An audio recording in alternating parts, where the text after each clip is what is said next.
ketemu lagi dengan Pak Bayu dan Mas Yulian. Kita akan masuk dalam mata pelajaran produk, kreativitas, dan kewirausahaan atau kita sebut dengan PKK. Nah, kita nanti akan memproduksi sabun cair. Nah, di sini adalah merupakan salah satu dari kompetensi dasar yang ada di mata pelajaran produk, kreatif, dan kewirausahaan. Salah satunya adalah melaksanakan layanan usaha, ya, gitu. Nah, kenapa kita membuat sabun cair? Karena salah satu dari tujuan mata pelajaran PKK adalah anak-anak bisa berwirausaha atau menjadi entrepreneur. Nah, dalam konteks kita di jurusan perhotelan, maka kita akan coba untuk memberikan salah satu bidang usaha atau salah satu kewirausahaan yang ada di jurusan perhotelan. Salah satunya adalah sabun cair, karena sabun cair ini nanti digunakan di laundry biasanya, gitu. Nah, nantinya kita akan membuat ini, mencampur ini mulai dari bahan mentah ya, dari bahan mentah dan nanti akan dipraktekkan oleh Mas Yulian. Di sini ada Mas Yulian nanti akan mempraktekkan. Jadi mulai dari pengenalan di bahan-bahan dulu ya. Bahan-bahannya apa aja nih Mas Yulian? Ini ada apa nih? Ini adalah mes. Ini adalah bahan dasar pembuatan sabun cair. Kemudian ada NaCl, citric acid, kemudian ada juga EDTA, kemudian ada pewarna yang nanti digunakan untuk mewarnai sabun cairnya. Kemudian ada foam booster. Dan yang terakhir di sini ada yang namanya parfum buat pengharum sabun cairnya. Oke. Baik. Jadi anak-anak, jadi bahan ini merupakan bahan-bahan yang bisa kita dapatkan di toko kimia ya. Jadi bahan-bahannya seperti yang sudah disebutkan tadi, ada mes, ada NaCl, ada citric acid, kemudian di barisan sini ada pewarna dan pengharum. Tentunya juga ada peralatan yang akan digunakan. Salah satunya adalah kontainer. Jadi nanti kita akan mencampur dalam kontainer ini. Nah, kenapa ini besar sekali? Karena nanti hasil akhirnya jadinya sekitar 25 liter ya. 25 liter, makanya kita membutuhkan kontainer yang besar. Kemudian kita untuk peralatan keamanan kita pakai sarung tangan karet. Karena kita berurusan dengan bahan kimia. Jadi mau nggak mau kita harus pakai sarung tangan karet untuk melindungi tangan kita. Dan juga kita pakai wooden spatula. Nah, peralatan pencampuran semua ini kita tidak boleh menggunakan logam. Karena sangat berbahaya sekali nanti terjadi reaksi antara logam dengan bahan kimia. Jadi kita menggunakan plastik. Plastik medianya biasanya kita pakai yang tipe HDPE ya. HDPE, dan kita untuk pengaduknya kita pakai yang dari kayu biasanya. Oke. Baik.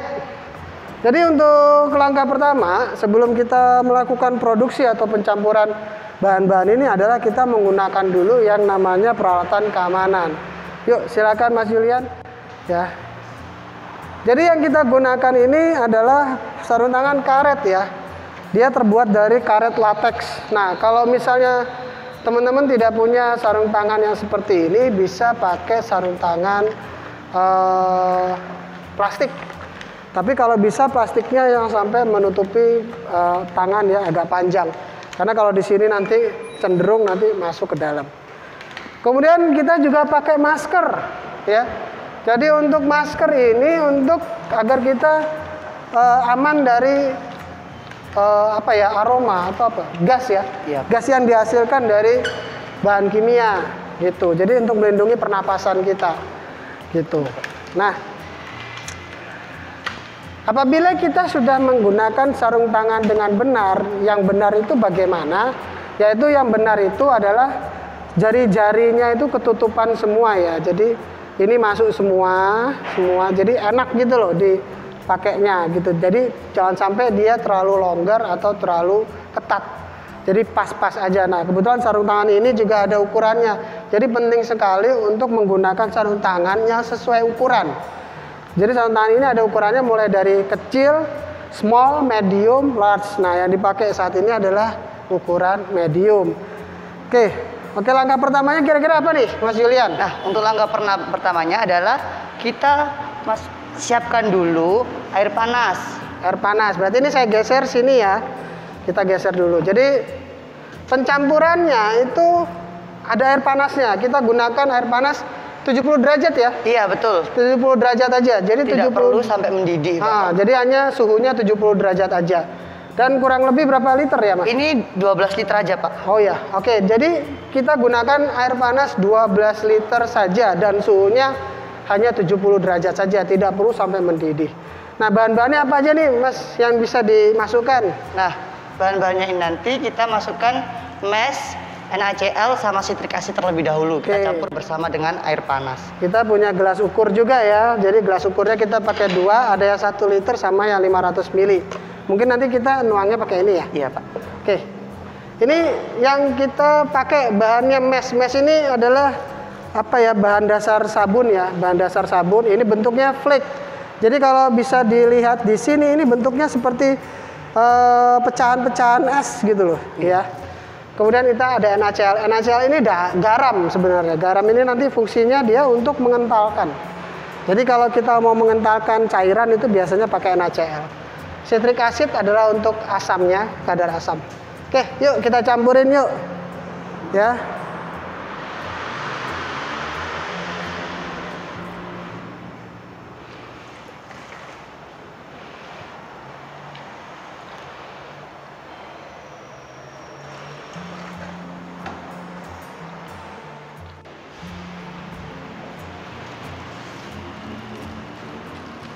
Oke, jadi kita nyampurnya satu persatu ya.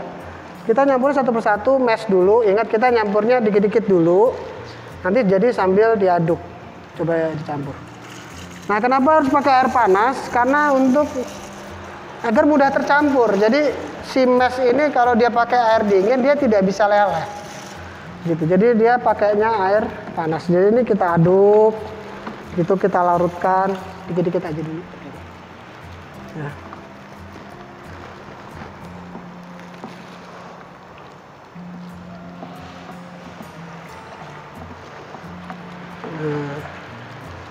Kita aduk terus ya sampai dia benar-benar larut. Coba nanti saya yang masukkan ininya, meshnya.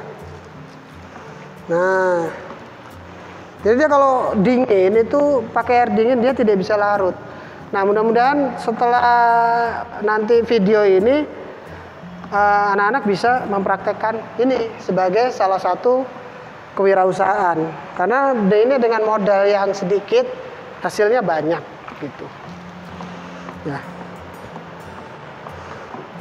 Udah mulai larut belum? Ya udah mulai larut ya. Tadi udah ngeflake banget. Ini saya flake-kannya lebih kecil-kecil aja biar cepat larut. Tuh udah mulai larut tuh. Jadi flake-nya udah mulai larut. Nih, saya tambahin.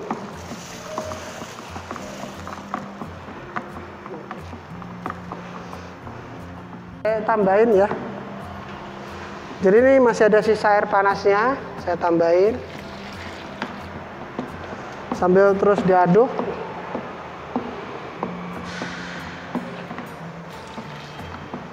Ya. Jadi kalau kita lihat dia sudah mulai tidak ada flake-nya ya. Sudah mulai larut dengan air panas tadi. Nah, ini kita terus aduk ya. Kita terus aduk, nanti dia sampai benar-benar larut. Ya. Kalau sudah larut, kita bisa masukkan bahan lainnya. Ini kita masukin apa nih? Ini NaCl, Pak. NaCl ya. Jadi kita masukkan yang kedua NaCl. NaCl ini biasanya untuk pengental. Nah, itu udah masuk garam. NaCl itu garam ya. Nah, sekarang udah kelihatan ya, udah mulai kental. Tuh, ya, sudah mulai kental. Ini kalau dilihat nanti dia sudah mulai kental. Gitu. Jadi NaCl itu garam. Jadi kalau buat pengental. Terus ini apa nih? Citric acid ya. Kita masukin ya. Betul. Citric acid ini adalah untuk memberikan asam. Ya, jadi kalau deterjen tuh ada citric acidnya. Kita larutkan ya. Kita aduk dulu sampai rata. Nanti setelah dia udah teraduk sempurna, itu kita diamkan dulu sampai dia di suhu kamar. alias sudah dingin. Sudah suhu kamar sekitar ya mungkin di angka 28 derajat ya. Jadi dia suhu kamar. Gitu. Iya betul. Ini kalau mungkin teman-teman bisa ngaduk sendiri langsung di sini, ini udah sangat kental banget. Iya. Mungkin teman-teman anak-anak harusnya mau melihat gitu kekentalannya. Mungkin bisa di Oh iya betul. ini ya. Jadi kentalnya tuh kayak apa gitu loh hasilnya. Ya. Nah, coba di tuh. Jadi dia kental banget nih. Ini kalau kita taruh di sini tuh. Ya. Bisa Kental. kelihatan kentalnya. Nah, ini gara-gara gak tambahin garam tadi. Iya, betul. Jadi pengentalnya itu pakai NaCl gitu ya. Nih. Mungkin sudah larut kali ya. Sudah larut Pak. Ya, oke. Jadi setelah larut kita tunggu dulu dia sampai dingin ya. Nanti kalau sudah dingin kita lanjutkan lagi dengan pencampuran bahan-bahan terakhir. Bahan-bahan terakhir itu ada foam booster. Jadi foam booster ini nanti fungsinya kalau tidak salah, ya bukan kalau tidak salah, tapi ya pasti dia untuk menimbulkan busa. Betul Pak. Ya, jadi sabunnya nanti dia lebih berbusa itu karena pakai foam booster. Kemudian ada parfum sama fixatif ini campuran ya, parfum dan fixatif. Jadi parfum saja bisa, tapi kita tambahkan fixatif. Jadi fixatif itu fungsinya untuk mengunci parfum. Jadi dia kalau dicampurin fixatif itu wanginya lebih kuat, lebih lama gitu. Kemudian yang terakhir boleh dipakai atau enggak ya adalah pewarna. Nanti ini perwarnanya kebanyakan ya, nanti kita pakainya cuma dikit, mungkin hanya 1 sendok teh mungkin. Karena kita ngejarnya warna pink aja. Gitu. Nah, yang terakhir adalah EDTA. EDTA ini sebenarnya seperti pengawet. Jadi dia fungsinya itu dia untuk menolak mikroba. Jadi kalau kita mau menyimpan deterjen ini dalam jangka waktu lama, kita pakainya EDTA. Jadi mencampurnya dengan EDTA. Jadi dia semacam pengawet, semacam anti kuman. Gitu. Ya. Oke, nanti kita lanjutkan lagi untuk pencampuran terakhir ya. Jadi sementara ini udah teksturnya udah Sudah Pak. sudah kental ya? Sudah. Udah larut ya. Oke, nanti kita lanjutkan. Yuk.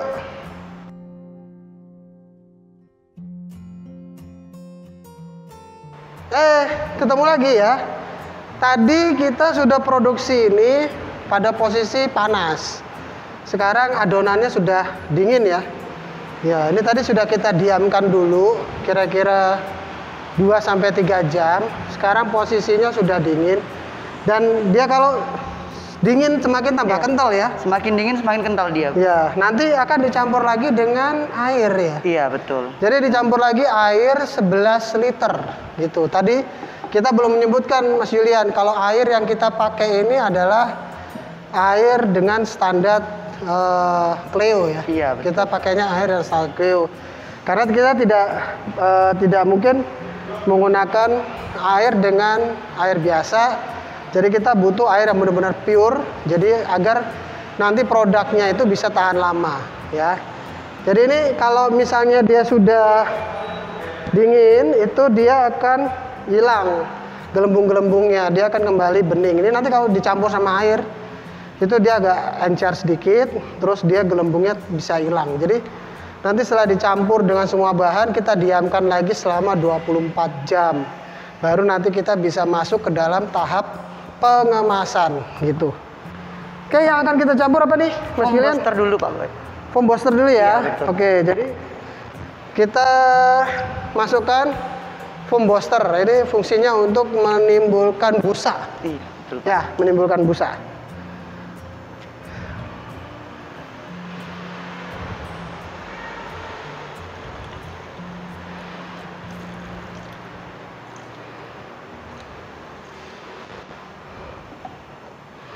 Ini kira-kira 100 mili ya foam ini. Foam boosternya ini. Lanjut apa? Air ya? Iya, setelah ini Air kita dulu ya, masukkan air biasa. 11 liter. Air 11 liter, oke. Kita pakai galon aqua. Jadi kita pakai air yang benar-benar bersih. Ya, kita campurkan. Ini tadi udah kita ukur ya? Sudah, Pak. 11 liter. Oke, jadi kita campurin aja. Ya. Nah, nanti cenderung dia tidak terlalu kental ya, tapi tetap kental kok. Kita hitungannya kalau untuk deterjen cair ya, kental-kental deterjen cair gimana sih? Gitu loh. Ya. Ini kapasitas 27 liter yang ini. Jadi tenang aja, masih sisa. Yuk.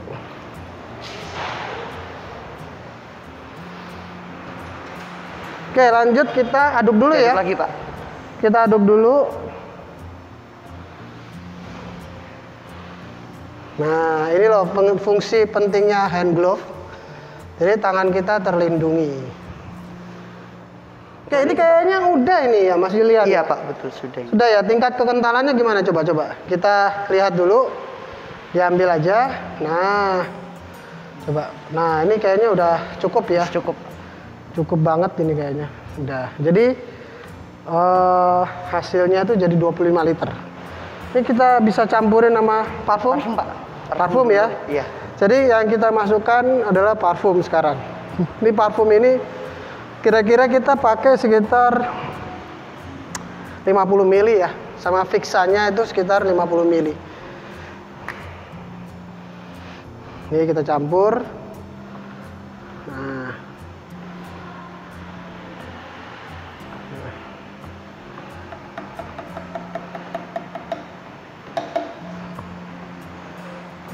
Jadi sebenarnya yang bikin wangi itu ya parfum ya. Iya. Begitu.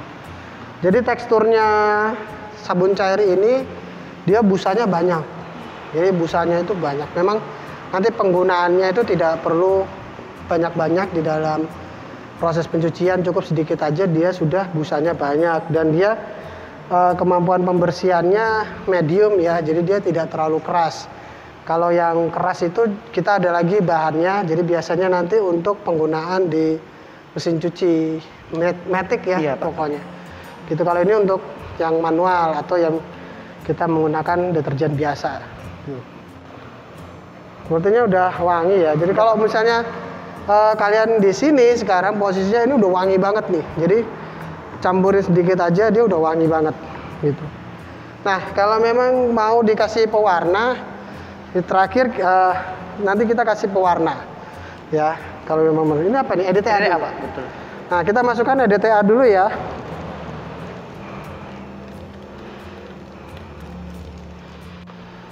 Nah.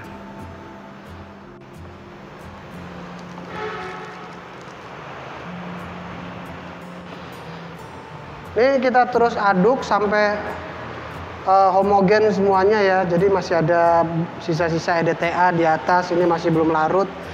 Kita aduk terus sampai dia larut. Cuma kalau kita pakai mesin, kita tidak boleh pakai high speed. Kita pakainya low speed saja. Kalau high speed nanti dia ada gelembung-gelembung udara di dalamnya gitu. Dan itu susah hilangnya, walaupun dibiarin 24 jam, dia nanti akan meninggalkan gelembung-gelembung udara ini karena dia kental ya. Oke ya. Mungkin kita campur pewarna. Jadi kita proses penyampuran pewarna ini memang didesain sekitar 50 mili ya, tapi kita tidak menggunakan 50 mili. Jadi kita pakainya itu hanya sedikit aja. Mungkin sekitar 1 sendok teh aja dulu. Jadi kita untuk pewarnaan ini jangan banyak-banyak dulu ya. Kita tes dulu karena sedikit aja dia udah bikin warnanya berubah gitu, iya, dari yang bening gitu. Nah, pewarna yang kita pakai sendiri itu sebenarnya kita lebih menyarankan ke arah yang pewarna food grade ya. Jadi jangan pakai pewarna tekstil karena berbahaya. Berbahaya untuk deterjen itu sendiri, untuk kain-kain nanti akan dicuci itu berbahaya. Jadi kita pakainya pewarna tekstil, pewarna food grade. Nah, di pewarna food grade sendiri biasanya kami kalau memang produksi dalam jumlah banyak itu biasanya kami nggak pakai pewarna, tetap bening gitu. Kecuali biasanya ada permintaan dari konsumen yang minta ada warna biru atau merah, itu kita kasih. Ini kasih kurang ya? Iya Pak. Kita tambahin, ini hanya setengah botol aja tadi, setengah tutup botol. Nah, jadi untuk penggunaan pewarna ini tidak boleh terlalu banyak. Nah, ini aja cuma sedikit ya. Setengah tutup botol saja. Iya, cuma setengah tutup botol Cleo ini. Setelah tutup botol Clio saja dia sudah warnanya udah jadilah kasarannya. Seperti jus guava ya. Iya, Pak. Tapi jangan diminum. Oke, ini kayaknya udah jadi ya. Ini udah jadi, cuma dia nanti kalau untuk dikemas ditungguin dulu ya 24 Iya, jam. didiamkan dulu. Ya, jadi harus didiamkan 24 jam. Nanti setelah 24 jam, gelembung-gelembung kecilnya sudah tidak ada. Kemudian kita kasih ke dalam kemasan. Biasanya kita kemasannya 500 ml Iya, ya. betul. Gitu. Jadi teman-teman atau anak-anakku sekalian, berwirausaha itu sebenarnya gampang. Yang penting kita ada kemauan gitu. Jadi kita beli bahannya, kita tidak gampang menyerah. Kita coba, jangan cuma dipikirin aja kalau kewirausahaan, tapi harus dilakukan. Kita coba. Nah, ternyata dengan modal kurang lebih hanya 100.000. Ini modalnya hanya 100.000 ya. Iya. Jadinya 25 liter. Jadi kalau kita perhitungan biaya, 1 liter itu hanya Rp4.000 biayanya. Tapi biasanya kita jual per liter itu bisa di angka 17.000 ya. Iya, betul. Di angka 17.000, bahkan yang paling murah kalau grosiran kalau nggak salah kita di 14.000 Iya, ya. 14.000, Nah, betul, Pak. jadi Mas Julian ini juga menjual gitu. Jadi dia bukan hanya praktek aja, tapi dia sudah menjual. Jadi kita sudah menjual itu kalau grosiran atau langsung pembuatan banyak, itu kita hargai per liternya 14.000. Tapi kalau kita ecer pakai botol, itu kita jual 17.000 per liter. Nah, margin keuntungannya sangat besar, sekitar 200%. At least minimal 200%, itu sangat besar sekali. Gitu. Baik, mungkin harapan kami anak-anak atau teman-teman yang melihat praktek kita ini bisa terinspirasi ya. Betul, terinspirasi Pak, untuk coba berwirausaha karena ini gampang sekali gitu. Nah, di KD layanan usaha ini, menjalankan layanan usaha ini, maka proses produksi ini sudah selesai. Nanti dilanjutkan dengan pengemasan. Nah, pengemasan yang perlu diperhatikan adalah kemasan sendiri, yaitu kemasannya harus menarik karena bagaimanapun pembeli itu nanti akan melihat pada kemasannya dahulu ya, pertama-tama pada kemasan dahulu. Jadi kemasan itu memang harus didesain yang luar biasa bagus ya, gitu, yang menarik. Nah, kita mungkin cek kekentalan lagi. Oke. Cek kekentalan ya. Ini kayak apa kalau jadi. Nih. Nah itu ya, standar, kentalnya standar ya. Baik. Oke. Terima kasih semua. Terima kasih Mas Julian sudah menemani. Terima kasih kembali, Pak. Ya, mungkin mau menyapa teman-teman. Mungkin teman-teman bisa langsung dicoba saja sendiri di rumah untuk bisa lebih fokus untuk praktek kewirausahaannya. Gitu ya. Oke, terima kasih. Sampai ketemu lagi.